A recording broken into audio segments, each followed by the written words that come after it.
and you do this to me, and you've been doing this behind my back for so long with this guy."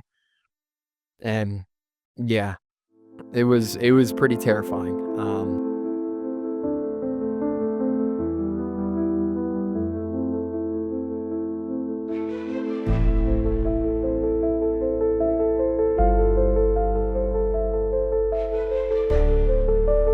Hello, my name is David or Dave. I am 24 years old, and I went to the University of Florida. I wanted to share a story of mine from around 4 years back now. Um, Honestly, it's one that started like any other casual dating story that probably millions of people in America have experienced.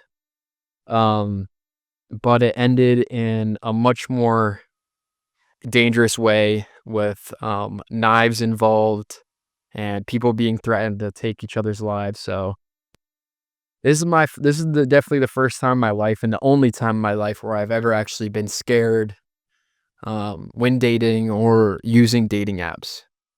So let's get sort of right into it.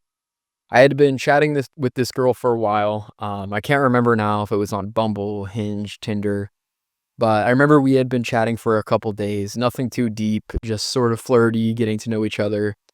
And she had invited me over to her place to have like a wine and a movie night, which seemed cool to me. I was 100% down. She seemed nice, and I thought it was just gonna be a chill night.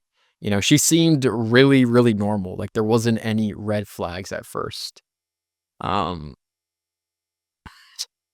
we were maybe 30 minutes into our date, into our movie. I can't remember what we were watching now. It's so long ago, but maybe 15 or 30 minutes into it when I hear the front door open and then I hear the front door slam and I see a guy walk in and he's immediately angry and screaming, and it turns out it was her boyfriend.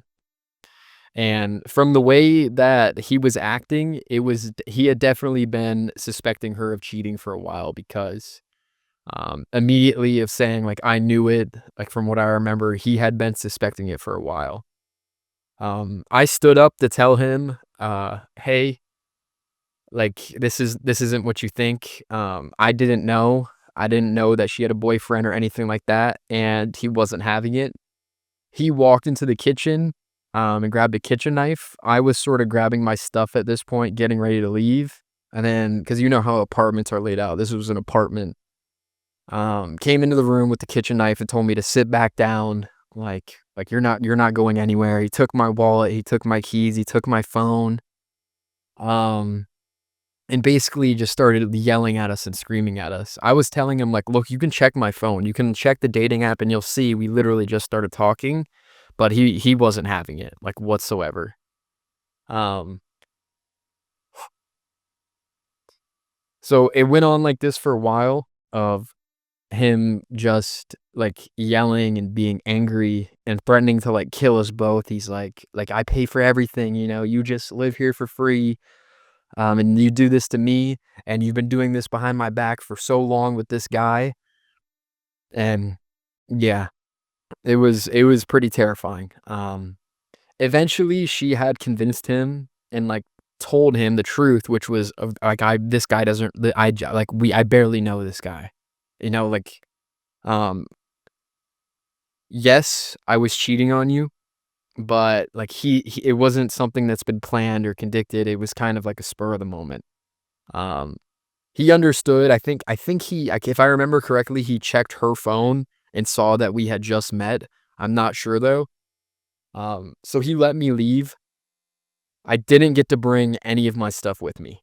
When he told me to leave, he kept my phone, he kept my keys, he kept my wallet, and he was like, "Just get the fuck out." I'm sorry for cursing, but he's like, "Just get out." And so I left. I took my stuff with I did not get to take my stuff with me, sorry. And I walked literally all the way home.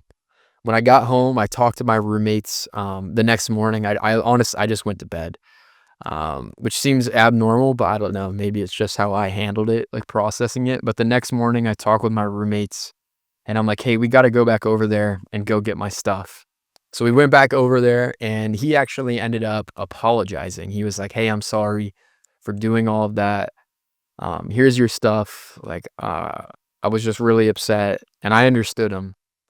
I probably would have been upset too, but it definitely shook me for weeks.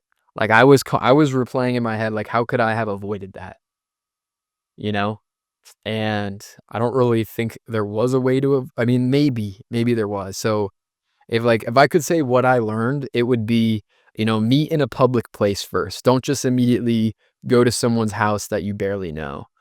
Um, and even before that, maybe ask for their Instagram. Like, at that time, I wasn't super into social media, so I wouldn't ask for a girl's Instagram. I think we were just went from the app straight to texting.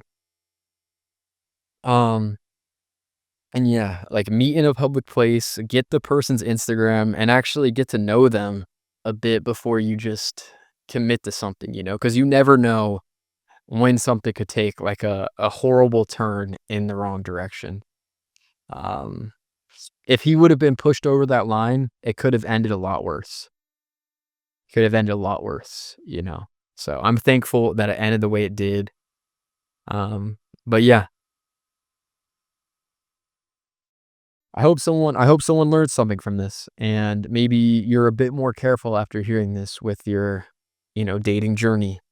And, in the off chance maybe you're the person that's cheating, don't cheat, because it hurts both parties involved. So, yeah, that's my story. I hope someone learned something from it, and bye-bye.